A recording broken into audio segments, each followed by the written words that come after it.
critique. Video presentation.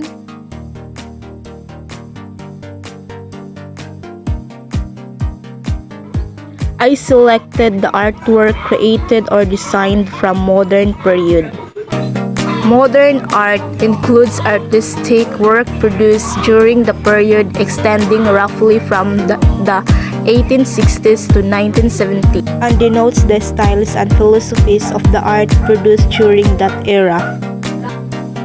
And here is the examples of modern art. The first is about Country Road in Provence by Night, 1889, May 1990, created by Vincent van Gogh. The second example is The Large Brothers, 1898 to 1905 by Paul Cézanne. So, what is art critique? Art criticism is the analysis and evaluation of works of art.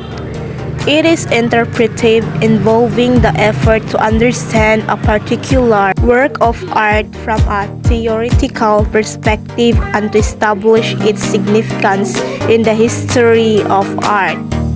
The first steps of an art critique. The first is describe and the second is analyze. The third is to interpret and lastly is justify or evaluate. I choose Vincent Willem van Gogh, which is the Starry Night artwork. I used to describe the size of the painting in 29 inches by 36 and 1/4 inches and oil on canvas were the materials used.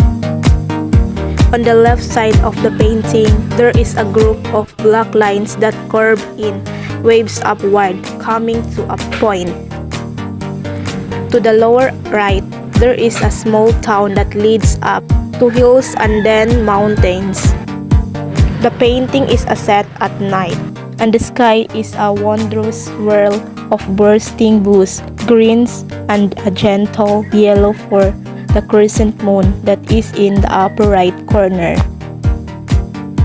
Lighter values of blue shape the outlines of the large stars in the sky, though some stars are smaller than others. Sometimes there is a yellow dot, the color of the moon in the innermost circle of the star. Town is shown through light blues and yellow squares of light show that electricity or candlelight is growing, though no people are shown. On the left side, it is not apparent of exactly what the lines are. At first, it comes across as a sort of castle, but then you get the impression that it's a plant of some sort that is growing toward the sky. As you look closer, you'll realize that the mysterious shape is not made of black lines but dark green, with hints of blues and blacks in its midst.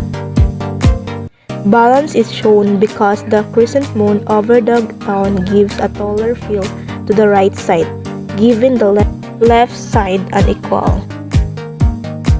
For me to analyze, the objective of this painting is clearly to depict a small town at night time, also showing a tall, identifiable structure that is made up of curved lines.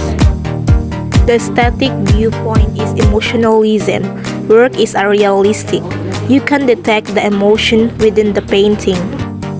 Dominant elements of art use are value, space, and texture. Value is used as far as different shades of blues and greens.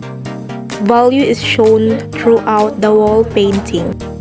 Space is created with the depth of night sky. The town is small, but it is large enough to create a space that goes into the painting and onto the mountains. Texture is used in the small brush strokes used in the painting. Variety is shown in the form of a small quant, a normal town under a mystical sea of stars and moon, and the town is next of seemingly magical but unidentifiable structure. Interpret. The meaning of the painting is along the lines of peacefulness and serenity.